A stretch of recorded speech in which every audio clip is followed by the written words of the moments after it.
Hey folks, my guest today is Ashwin Madhavan. He's a lawyer by profession and serial entrepreneur in practice. Technology has always fascinated him outside the practice of law, and his newest startup is a deep tech AI video platform called Vidboard. The platform converts text to videos featuring humans in minutes. In short, his platform can convert a human photograph into a talking human without the need to go into any studio with just text as an input. Ashwin, you ready to take us to the top? Yep, All that's fine. right. So you help people create deep fakes, huh? Yeah, you can say that, but I would say that deepfakes is a kind of a negative word. So I would say we convert photographs into talking heads. That's how I see it. It can, I mean, it means the A same thing, but then politician, though, could use it to create deep fakes if they wanted. ex- exactly, you can say that. But then in our case, what we are doing is we do not allow uh, celebrity photographs to be uploaded onto the platform. And apart from that, we can also ensure monkey faces to talk as well. So by that I mean we recently trained our model on a monkey, and the monkey spoke in 125 languages. So Mm-hmm, that's something mm-hmm. that's an achievement. So yeah, you can say that any front-facing talking human photograph, we can convert it into a talking head and make it speak in 125 languages. And can you make like if you took a picture of me, do you have audio on my voice? Can you make it sound like me as well?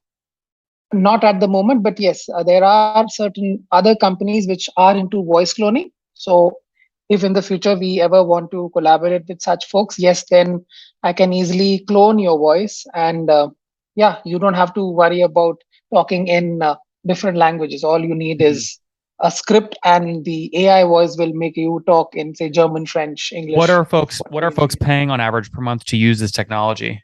At the moment, it's on an invite only basis. So we are charging between $50 to $75 per month to the B2C clients, and about $2,000 to our B2B clients.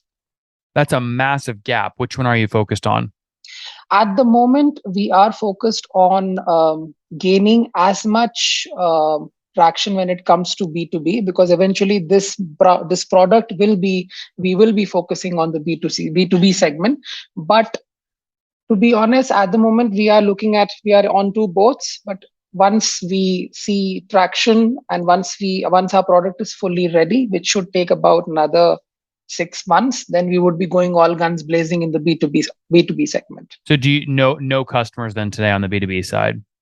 There are about 10, I would say. There are 10. 10 B2B customers. Okay. Yes. So there's 10 paying 2000 a month. That's 20 grand in MRR. Yes, you can say that. Yes. That's great. Now, gets congratulations. Now, I imagine Thank the you. B2C revenue is small, 1000, 2000 a month, Yes. something small. Yes, you can say that. Yeah, exactly. How did you Okay, so this is fascinating to me. So how did you get your initial customers? Was it all product hunt? Product hunt. But see, I go back, my this is my second venture. So my first venture was in legal education. So what I did was, I had several contacts in the education sector. So we harnessed those contacts to get us uh, B2B clients. And when it comes to B2C, what we did was Wait, hold on. On the just B2B side, yeah, yeah, right. why are your old teaching friends good B2B customers? Teachers don't have a lot of money, right? No, it's not about teachers. We are talking about edtech platforms Give me an and law example. firms. Say, for example, there is an online legal education platform called Enhelion. They are our first users. I was earlier working with them full time, but And now, how will they use you today? all right. So they have got online content in law. So unfortunately for them, they can't create videos at scale in different languages, and for that matter, in multiple videos of the content. So they use our platform to create video content by just entering the script that is there, the educational content, and out comes the video. Oh, what's going on there, YouTube? Good to see you guys. Now imagine this. You love watching these interviews with SaaS founders, but imagine if we took all of the valuation data out from over 2,807 interviews I've done manually. Saves you a lot of time. Well, we've done this. We've built it into the beautiful interface inside of FounderPath. Check this out. I'll show you how you can access this in a second, but you log in, you connect your Stripe account, you see your valuation real time, you can see what it changed over the past 88 days, and even set goals for valuation this year. Now, the secret to valuation is there's many different ways to value a SaaS business. So the reason you're going to see 3 or 4 different valuations inside of your Founder Path dashboard, this is all free by the way, is because depending on who's doing the buying of your SaaS company, you're going to get a different valuation. A VC is going to pay a different valuation. Private equity firm is different. If you're going to do a minority sale, that's different. And if you sell the whole business, that's a different valuation. You can see all those when I hover over here. Right, so the teal is what a VC would pay, yellow is what private equity, and red is if you sold the whole thing outright. Now, what's cool about this is not built off random data. Again, you guys hear these interviews on YouTube. All these data are built from real-time valuation data points founders share with us on the show. So traction, 1.2 million, seed round, 3.7 raise, they sold 22% of their business. Go in here and filter by the event. Maybe you only want to see companies that have sold the whole business. Well, here are a bunch that have been acquired, the valuation and the multiple. Maybe you're going out right now and you're raising your seed round. Well, go in here and look at all this recent seed deals that went down, what they raised, what valuation they raised at, and what percent that they sold. There's never been a larger data set of SaaS valuations than what you can get now inside of Founder Path, and we're thrilled to bring it to you. All right, we're going to go back to the YouTube video here in a second, but if you want to check this tool out, if you want to jump in and sign up, you can check it out for free to get your valuation at this link, founderpath.com/products/valuations. Or if you go to founderpath.com and hover over products, click on get your valuation here and go ahead and sign up to give it a whirl. Again, all that valuation data live right inside the platform. I hope to see you there. All right, let's jump back into the interview. Who is visually in the video? Avatars, and of course, some of them are their own faculty it's a members. cartoon.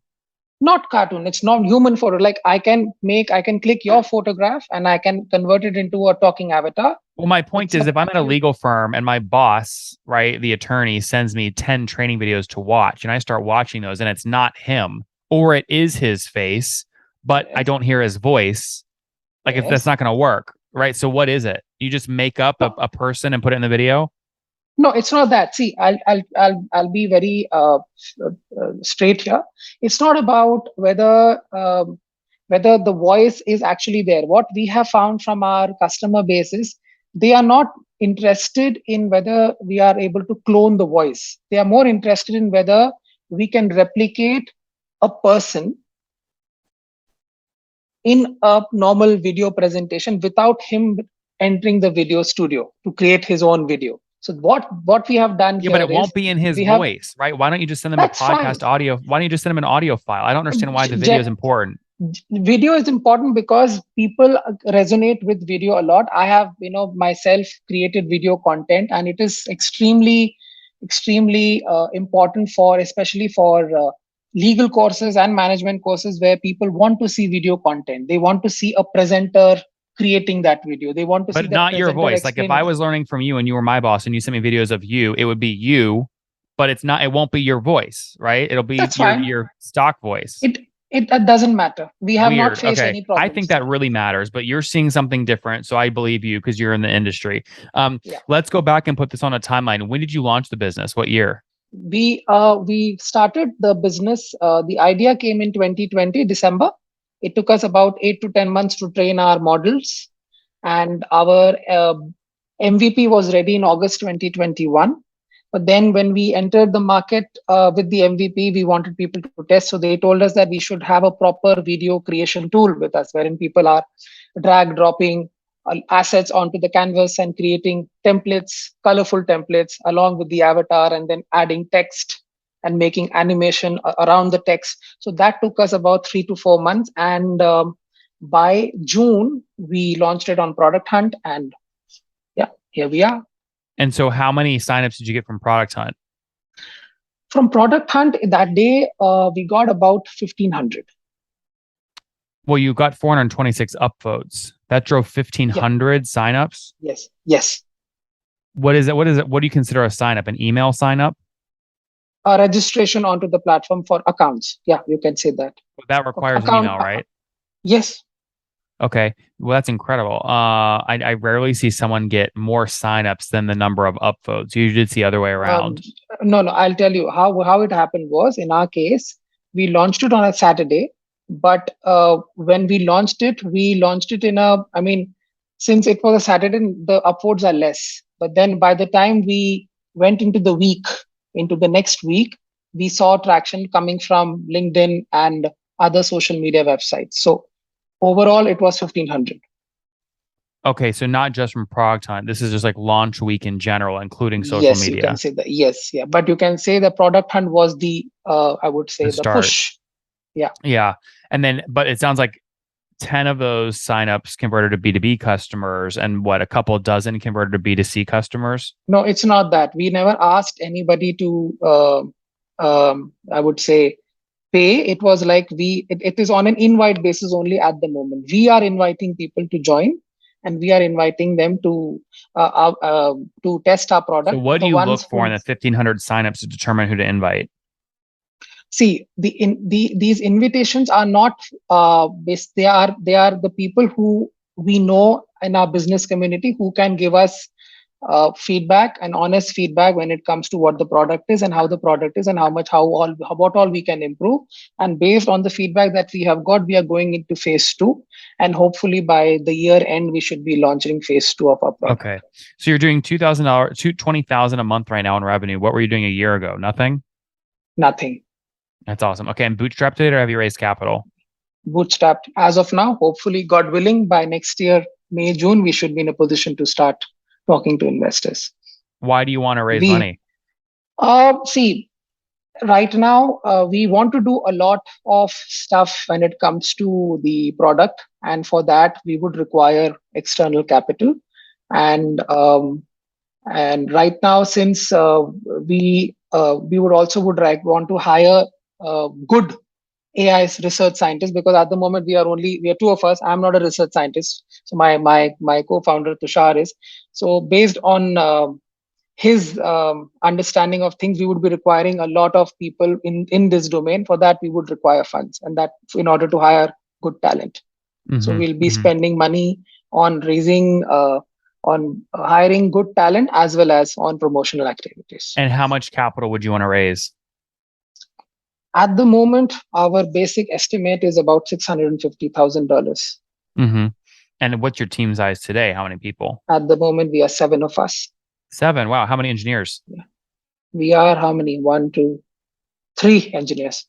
3 engineers. Okay. So are you guys, did you have to put a bunch of money into the business yourself to get it going? Or how much did you invest personally?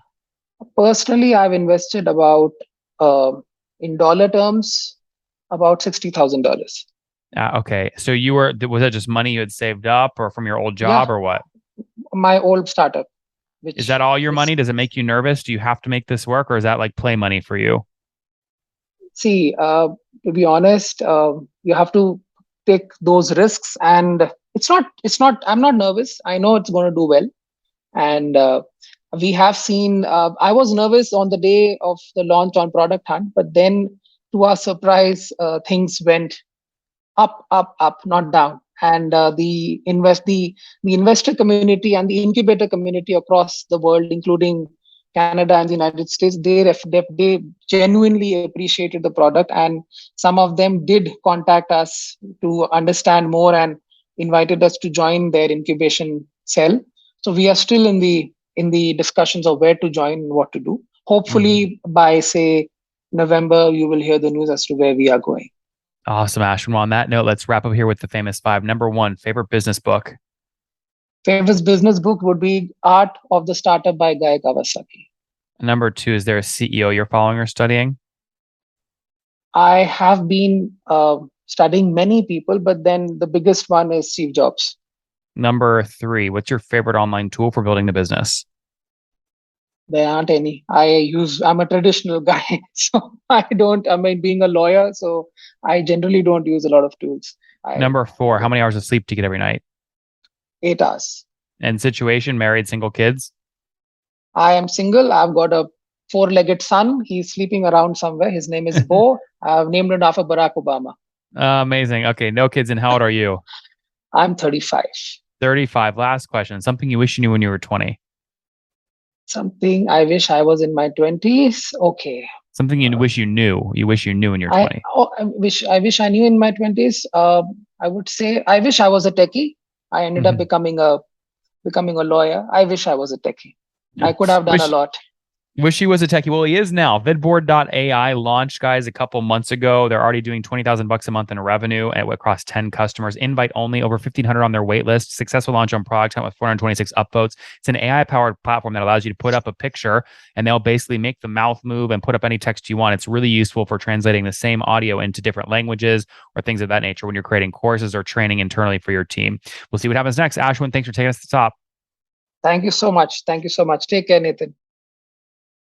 One more thing before you go. We have a brand new show every Thursday at 1 p.m. Central. It's called Shark Tank for SaaS. We call it Deal or Bust. One founder comes on, three hungry buyers. They try and do a deal live, and the founder shares back-end dashboards, their expenses, their revenue, ARPU, CAC, LTV, you name it, they share it. And the buyers try and make a deal live. It is fun to watch every Thursday, 1 p.m. Central. Additionally, remember, these recorded founder interviews go live. We release them here on YouTube every day at 2 p.m. Central. To make sure you don't miss any of that, make sure you click the subscribe button below here on YouTube, the big red button, and then click the little bell notification to make sure you get notifications when we do go live. I wouldn't want you to miss breaking news in the SaaS world, whether it's an acquisition, a big fundraise, a big sale, a big profitability statement, or something else. I don't want you to miss it. Additionally, if you want to take this conversation deeper and further, we have by far the largest private Slack community for B2B SaaS founders. You want to get in there. We've probably talked about your tool if you're running a company or your firm if you're investing. You can go in there and quickly search and see what people are saying. Sign up for that at nathanlatka.com/Slack. In the meantime, I'm hanging out with you here on YouTube. I'll be in the comments for the next 30 minutes. Feel free to let me know what you thought about this episode. And if you enjoyed it, click the thumbs up. We get a lot of haters that are mad at how aggressive I am on these shows, but I do it so that we can all learn. We have to counter those people. We got to push them away. Click the thumbs up below to counter them and know that I appreciate your guys' support. All right, I'll be in the comments. See ya.